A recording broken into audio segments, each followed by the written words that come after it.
విజయనగరం జిల్లా విద్యార్థులు తయారు చేసిన ప్రాజెక్టులు అద్భుతంగా ఉన్నాయని డిప్యూటీ డీఈఓ కె వెంకటరమణ కొనియాడారు. పట్టణంలోని పిఎస్ఆర్ టెక్నో స్కూల్లో టెక్నో ఫెస్ట్ కార్యక్రమం నిర్వహించారు. ఈ సందర్భంగా ఇక్కడ విద్యార్థులు తయారు చేసిన శాస్త్ర సాంకేతిక పర్యావరణ రంగాలకు సంబంధించిన ప్రాజెక్టులు ప్రతి ఒక్కరిని ఆలోచింపచేసే విధంగా ఉన్నాయన్నారు. విద్యార్థులలో సృజనాత్మకతను వెలికి తీసేందుకు ఇటువంటి ప్రాజెక్టులు దోహదపడతాయన్నారు. విద్యార్థులు తయారు చేసిన 300 ప్రాజెక్టులు ఈ ప్రదర్శనలో ఉంచామని కరెస్పాండెంట్ పాకలపాటి సన్యాసిరాజు వివరించారు.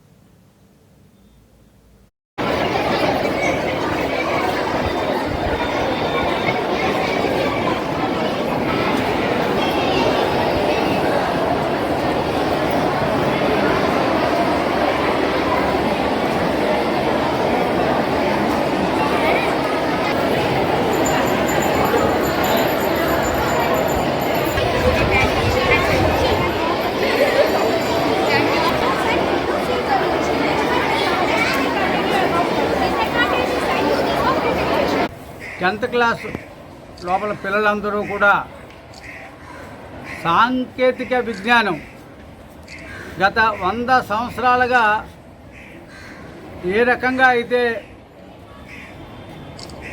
ప్రపంచ ప్రజలందరికీ ఉపయోగపడుతుందో వాటి తాలూకా ప్రతిరూపాలు ఏవైతే సాంకేతిక విజ్ఞానాన్ని వివిధ శాస్త్రవేత్తలు కనుగొన్నారో ఆ కనుగొన్న ప్రతిరూపాలన్నింటినీ కూడా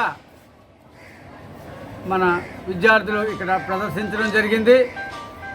ఈ ప్రదర్శించిన ఈ ప్రతిరూపాలు భవిష్యత్తులో మా విద్యార్థుల కృషి, అలాగే మన దేశంలో ఉన్న బాలబాలికలందరూ కూడా కృషి చేయాలని,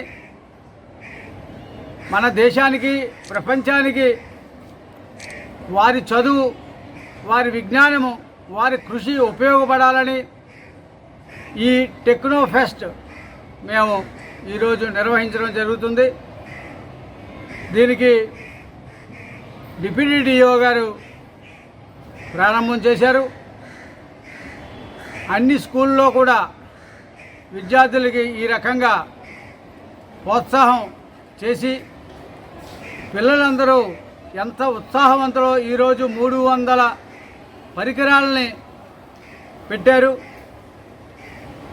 విద్యార్థుల తల్లిదండ్రులు, విద్యార్థులు ఈ విషయంలో అవగాహన చేసుకొని ఏవేవైతే ఈ ప్రతిరూపాలు పెట్టారో సోలార్ ప్యానల్ 10th